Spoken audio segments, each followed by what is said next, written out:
In this video, we're going to be showing you how to add iPilot Link Bluetooth to an old Minn Kota Terrova.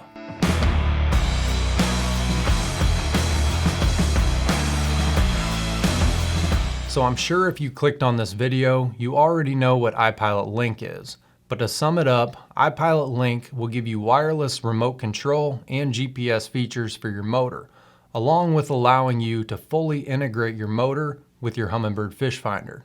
If you need a more in-depth explanation, I'll have another video for you linked down in the description below. Now for this video, we have an old Minn Kota Terrova legacy model, and these legacy models were manufactured between 2007 and 2016. And with the help of one of our conversion kits, you can still add on the newest iPilot Link Bluetooth technology and features for your motor. This conversion kit will change out the old control board with the new style board, along with replacing the old control housing cover and bottom base to accommodate the new iPilot Link Bluetooth controller.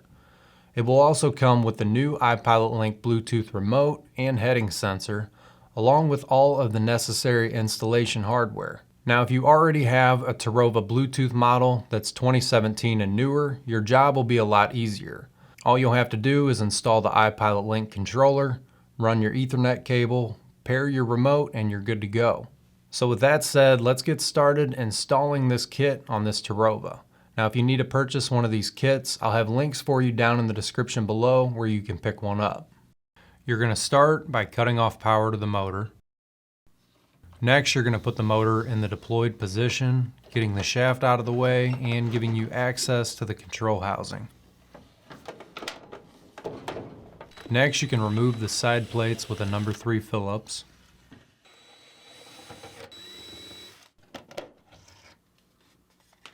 Once those are out of the way, we can remove the control housing cover, giving us access to the control board.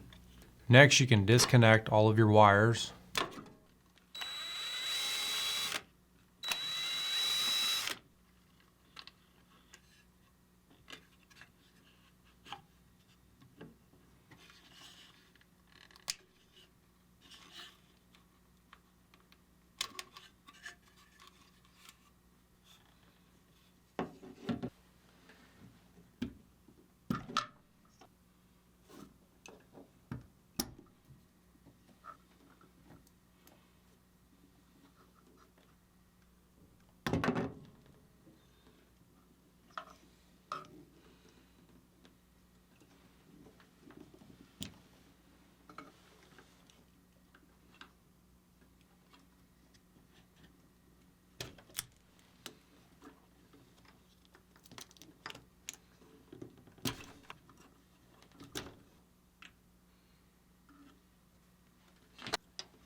And remove the strain relief to free up the battery lead wire and foot pedal plug.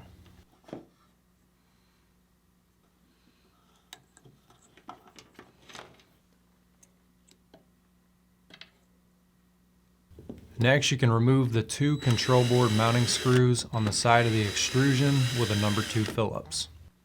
And remove the control board.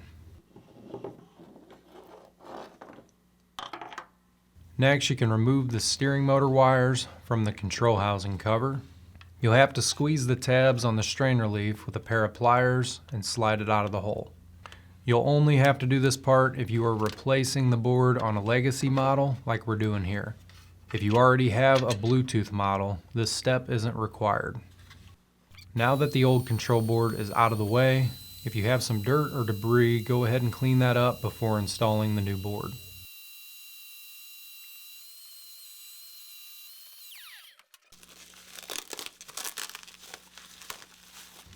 This is the new Terrova Bluetooth control board.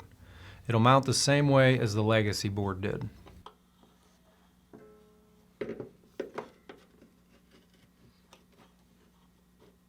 Once it's lined up, we can put our 2 mounting screws back in.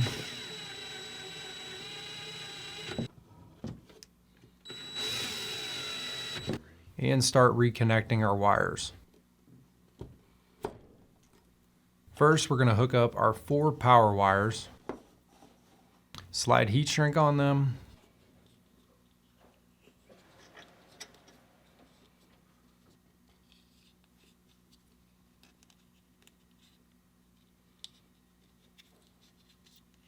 and then plug them in. Here's our motor negative and motor positive.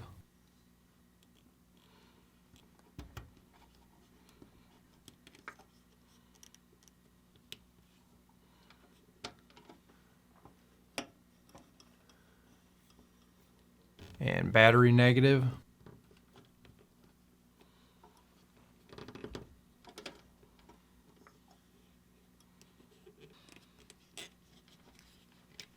And battery positive.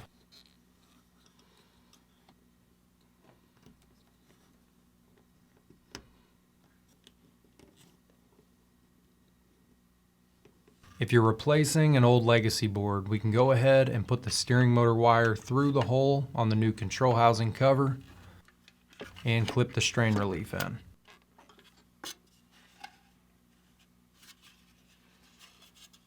Now we can slide heat shrink on the steering motor wires and plug them in.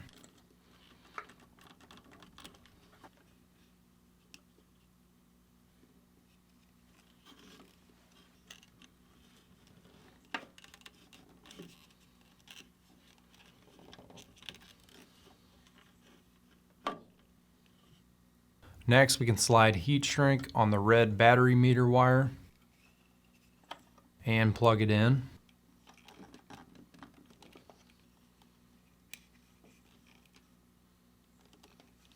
Next, we can hook up the black battery meter wire to the black wire on the board with the blade connector. If you have a brown internal bonding wire on your coil cord, this will be a 3-way connection. If your old control board had this connector on it, you can reuse it. If you need to purchase one from our site, the part number for it is 2320710. Start with sliding the heat shrink on and then plug everything in.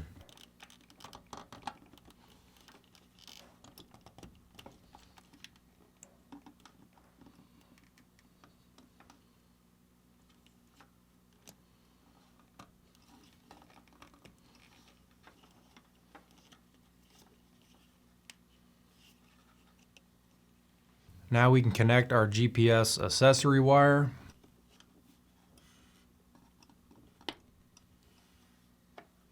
and shrink the heat shrink with a heat gun.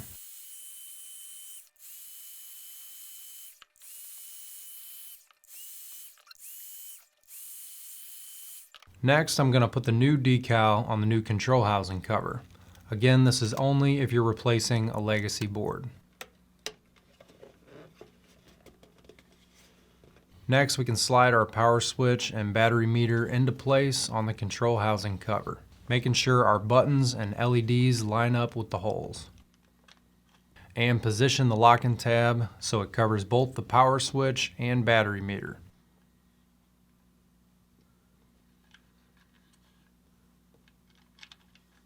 Then screw it down with a number 1 Phillips driver.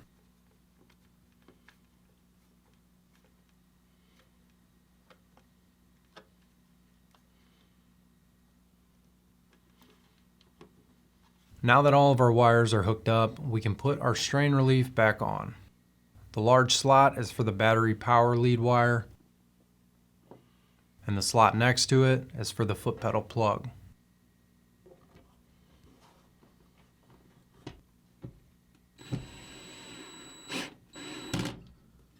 And once it's on, we can slide our control housing cover back into place.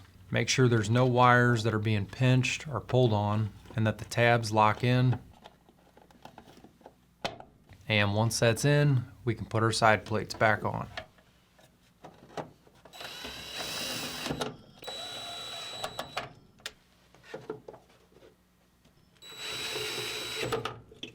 Now we can move on to installing the iPilot Link controller.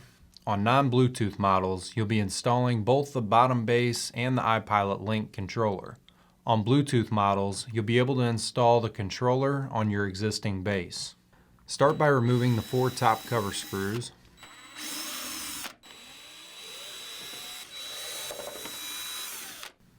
And pull the cover off. Now, depending on your model, it may look a little different than this one here. This specific motor is a legacy model with autopilot on it. So this control board will be removed along with the bottom base.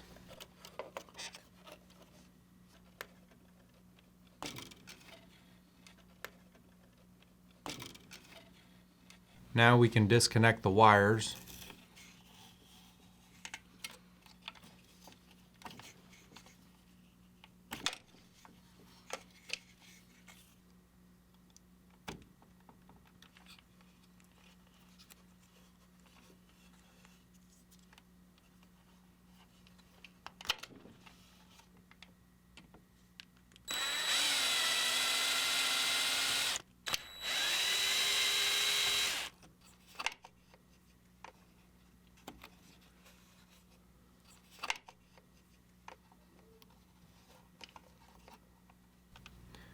And remove the insert plug. Most of the older motors will have 3 prongs holding them in.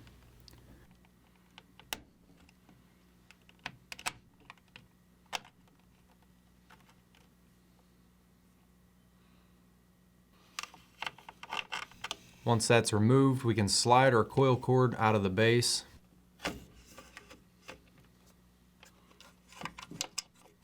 And remove the bolt holding the bottom base on with a number 2 Phillips.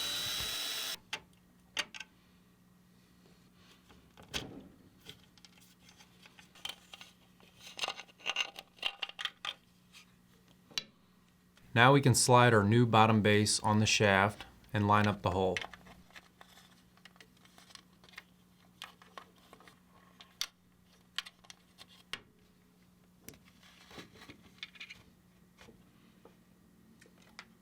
Careful not to damage the wires when reinstalling the mounting bolt.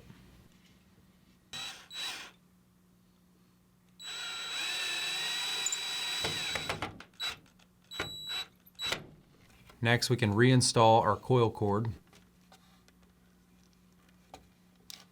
and hook up our iPilot Link controller. The controller will have 2 wires, one for iPilot that will plug into the matching wire on the coil cord, and the other is an Ethernet cable that will run down through the hole and plug into the Humminbird fish finder.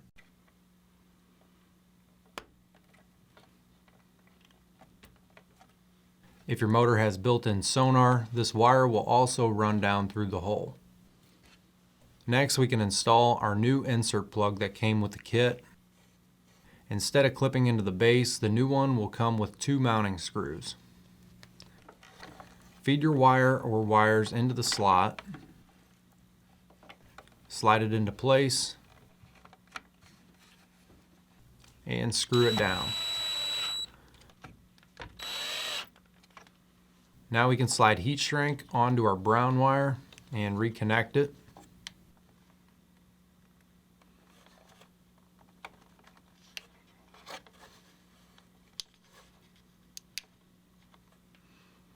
Next, we can reconnect our power wires and slide the wire insulators over the connectors.